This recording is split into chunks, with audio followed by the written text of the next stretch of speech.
हाय लोगोफोर गोबावनि उनाव दिनै खेबसे फिन नुजाफैलायबाय नोंथांमोनजों आं दिनै शेयार खालामगोन नोंथांमोनजों नोंथांमोना जुदि सोरबाफोर मैखुन बानायनो गोसो दङब्ला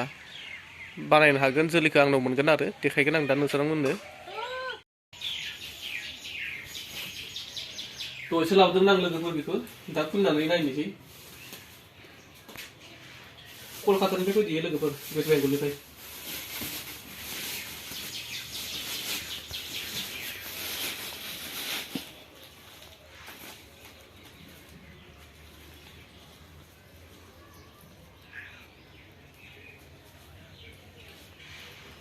माथो गेवला खास्रदों